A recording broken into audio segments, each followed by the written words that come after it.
Have you ever felt that? You have the perfect plan, you know exactly what you need to do to succeed, but you just can't make yourself do it. Well, today we're diving deep into that super frustrating gap between knowing what to do and actually doing it.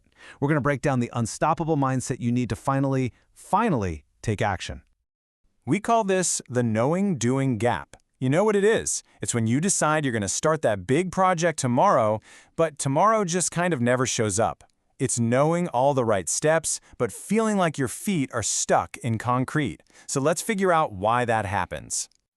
So let me ask you a question, and be really honest with yourself. Do you pretty much know what you need to do to get ahead? I mean, for most of us, the answer is a big yes. We know we should make that call, finish that report, go to the gym. But here's the second question. Are you actually doing enough of what you know you should be doing?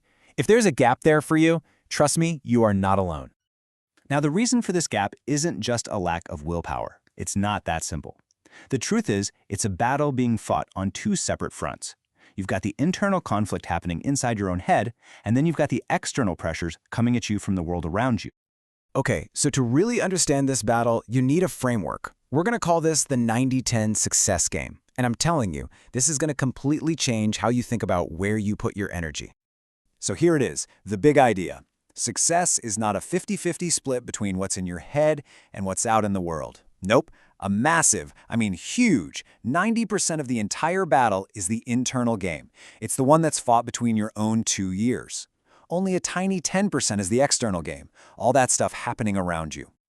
So let's just get crystal clear on what we mean here. The internal game, that's your mindset. It's your beliefs about yourself, your fears, that little voice inside your head. The external game, well, that's literally everything else. Other people's opinions, their judgments, all the negativity they might throw your way. Okay, so this is the crucial point. If you want to win, you have to focus on the part of the game that actually matters most. You've got to master that 90%, that internal battle. That is the absolute key to unlocking your potential. Because if you can get this right, trust me, that other 10% becomes so much easier to deal with.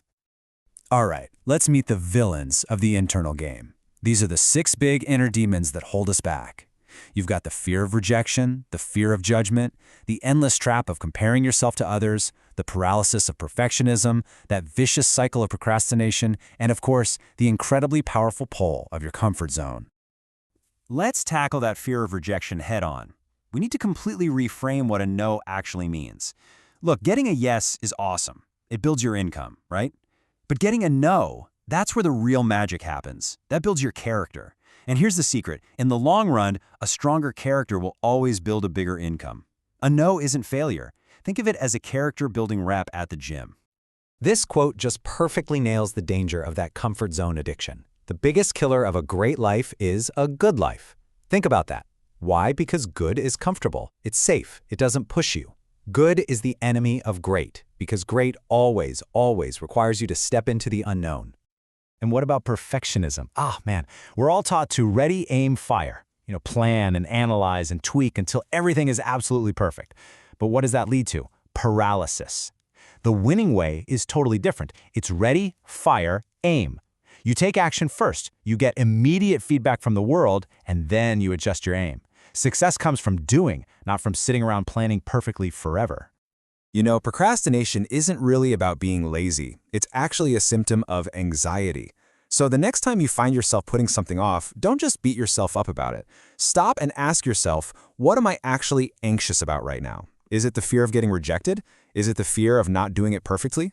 Finding that root anxiety, that's the key to breaking the cycle. So once you start winning that internal game, you're strong enough to face the external one.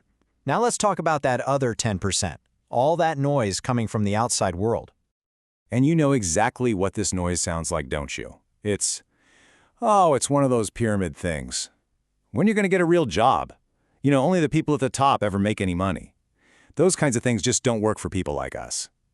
It's just a constant barrage of doubt, and it's all designed to keep you small. So what's the single most powerful response to all of that external noise and doubt? It's not some long argument. It's not defending yourself.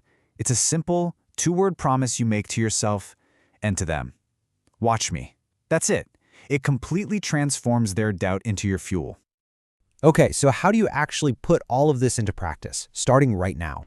I'm going to give you 2 simple but incredibly powerful tools you can use to start mastering both the internal and the external games today. So to handle all that negativity from the outside, you really have 2 choices. You can walk around carrying a net and you catch every single limiting belief someone throws at you until eventually the weight of their negativity just drags you down. Or you can hold up a mirror. Their negativity just bounces right off and goes back to them. And it protects your energy, it protects your focus. And for that internal game, that voice inside your own head, here's a ridiculously simple but life-changing tool. Just add the word yet to the end of your negative self-talk. So, I'm not a good leader becomes I'm not a good leader yet. I can't do this becomes I can't do this yet. See what happens? That one tiny word transforms a fixed, negative identity into a statement of growth and pure possibility. So we're going to leave you with this one final question.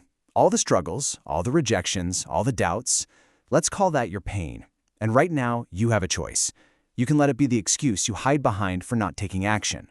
Or you can decide, right now, to make it the fuel that drives you forward. The choice is yours.